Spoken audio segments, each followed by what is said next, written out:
Phantom Emergency Medicine. City General Hospital. Sinking in the silent night. The cold moon's glow streamed through the windows. Throw it up. The white walls glowed a dark blue pattern. In a space so quiet it's scary. Only the steady ticking of the clock. Wall mounted. And the hasty footsteps of the night doctors. Nguyen Hong, a young intern doctor. Just finished CA duty full of stress. Yu Yan Long. Rubbing my eyes and shuffling towards the doctor's room. All day struggling with patients who feel exhausted.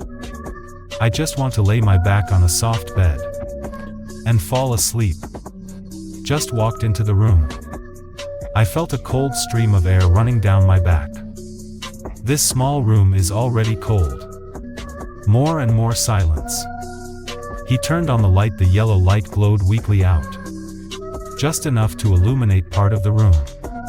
The king feels insecure. But then reassure yourself that it's just fatigue. You change clothes. Climb into bed and quickly fall asleep. A restless sleep filled with chaotic images. I dreamt I was lost in a long hallway. Sucked in the darkness. I try to run but my legs.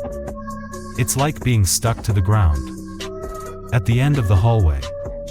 A white shadow gliding away, hidden escape. Suddenly I woke up. Maximum cold sweat all over. I feel like there's someone watching me. He looked around the empty room. It's just an old closet. Standing still in the corner of the room. But then the emperor died. When I saw a pale white shadow standing by the window. The shadow of a young girl. With her long black hair hanging down her thin shoulders. Girl wearing white nurse uniform. Beautiful but pale face.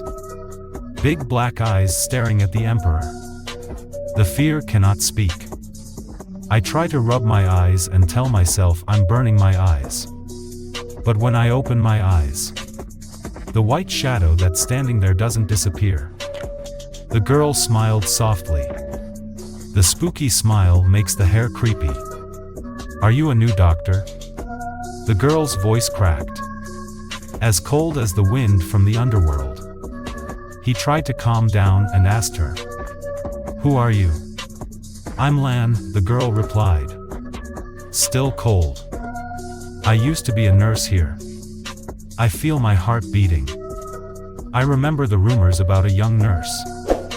Died in this hospital a few years ago. People say that.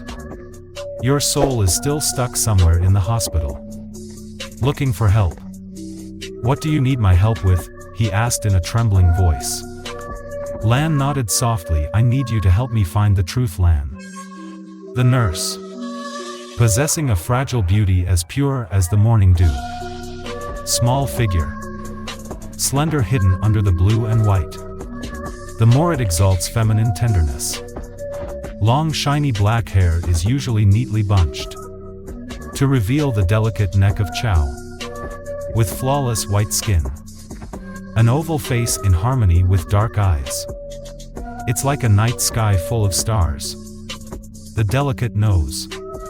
Her pinched pink lips always had a tender smile. As warm as the morning sun. The beauty of Lan is not just in appearance. It also comes from the soul. In the light of goodness. Your eyes are always shining on your intelligence. Mixed with a little sadness. Lan's smile, even if it was fleeting.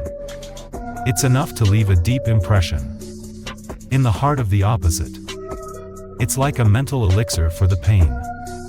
It gives hope and hope to patients who are desperate. Lan is always dedicated to patient care. With all my heart. She gently approached each patient. Not afraid of hard work. The little nurse by the bedside. Dedicated care. Encouraged the sick. Became familiar to everyone in the hospital. The beauty of Lan is evident in its soft voice.